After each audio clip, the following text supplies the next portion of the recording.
एक बादशाह था। वो दिन भर मुल्क के इंतजामी कामों में इतना मसरूफ रहता था कि इसे आराम करने के लिए बहुत ही कम फुर्सत मिलती थी। एक दिन इसे ख्याल आया कि ये बादशाहत तो एक मुसीबत है। हर वक्त काम में लगा रहता हूं, ना दिन को चैन मिलता है ना रात को आराम। बादशाह होने के बावजूद मेरी जिंदगी में खुशियां नहीं है। अगर मैं खुश नहीं हूं तो कोई और शख्स कैसे अपनी जिंदगी से खुश होगा। इसने सोचा कि मुझे देखना चाहिए कि मेरे मुल्क में खुश इंसान कौन सा है। ये सोच कर रात के वक्त इसने भेस बदला और खुश रहने वाले आदमी की तलाश में महल से रवाना हो गया।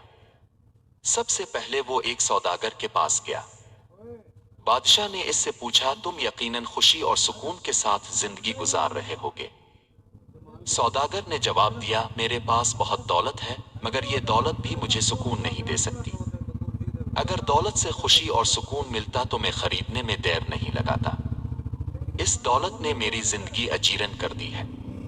मेरे वारिसों की नजरें मेरी जायदाद पर हैं। वो मेरे मरने की दुआएं मांगते हैं। उनका बस चले तो वो इसी दौलत के लिए मुझे जान से मार दे। इसके अलावा आए दिन चोरी और डाके का धड़का लगा रहता है। रात दिन इसी सोच में घुल रहा हूं। मेरी सेहत भी मुतासिर हो रही है।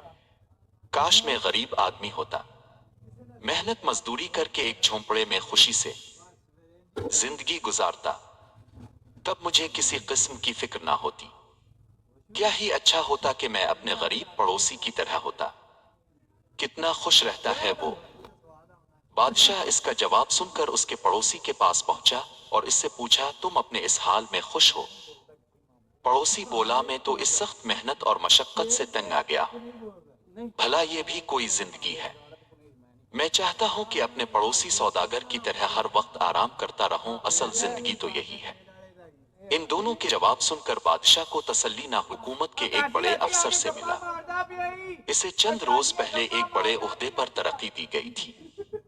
बादशाह के सवाल पर वो बोला, मेरी बदकिस्मती है कि मैंने ये ओहदा कबूल कर लिया। जो अफसर मेरे साथ पहले काम करते थे वो मेरे दोस्त थे।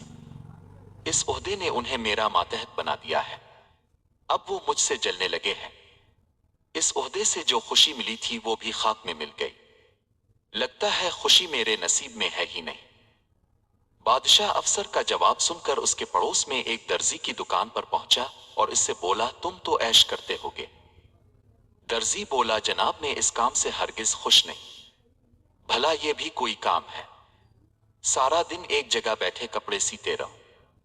इस काम से तो मेरी जान जाती है, मगर क्या करूं, मजबूरी है। इस काम ने मेरी खुशियां छीन ली है। अब देखें मेरे पड़ोसी अफसर को। बादशाह ने इसे बड़ा ओहदा दिया है। अब इसे सुकून और खुशी भी हासिल हो गई और दौलत भी। काश में ही वो अफसर होता। बादशाह दर्जी का जवाब सुनकर शहर के बाहर एक देहात में पहुंचा ही था कि बारिश शुरू हो गई। बादशाह ने एक झोंपड़े का दरवाजा खटखटाया तो अंदर से एक बुजुर्ग बाहर आए और बादशाह से बोले, अंदर आ जाओ। झोंपड़े की छत कई जगहों से टपक रही थी। जहां से बारिश का पानी टपक रहा था वहां बुजुर्ग ने टीन के खाली डब्बे नीचे रख दिए थे। पानी उन डब्बों में गिर रहा था। मालूम होता है तुम्हारी माली हालत अच्छी नहीं है। बादशाह ने बुजुर्ग से पूछा। बुजुर्ग बोले, ऐसी कोई बात नहीं है, मैं बहुत खुश हूं। अल्लाह ताला का शुक्र है कि इसने मुझे हर चीज दी है। देख लो, ये मेरा साफ सुथरा घर है। मेरे पास 2 बैल, एक बिक्री, 5 बतखें और कुछ मुर्गियां हैं। उनसे मैं दूध, अंडे और गोश्त हासिल करता हूं। उनको मैं बेचता हूं। बैल कुनवा और हल चलाने के काम आते हैं। ये मेरी तन्हाई के साथी है। यहाँ घास बहुत है। एक तालाब भी है। मेरे पास कुछ जमीन भी है जिसमें मैं गंदम और कपास उगाता हूँ। मेरे घर के पिछवाड़े में मेरा एक खूबसूरत और छोटा बाग भी है। इसमें आम, खजूर, केले और माल्टे वगैरह के दरख्त हैं। कुनवे से पानी निकाल कर खेतों और बाग को देता हूँ। बाकी वक्त में जानवर चराता हूँ। फिर फुर्सत में अल्ले अल्ले करता हूँ। मैं बहुत खुशी और सुकून से जिंदगी गुजार रहा हूँ। बादशाह ने सोचा कि खुशियों के साथ अगर थोड़ी तकलीफ भी हो तो इंसान को बर्दाश्त कर लेनी चाहिए। بغیر تکلیف اور دکھ کے راحت نصیب نہیں ہوتی۔ میں جس شخص کی تلاش میں تھا وہ مجھے مل گیا ہے۔ بارش تھم چکی تھی۔ بادشاہ اپنے محل میں واپس آ گیا اور ایک بار پھر تندہی سے کام کرنے لگا۔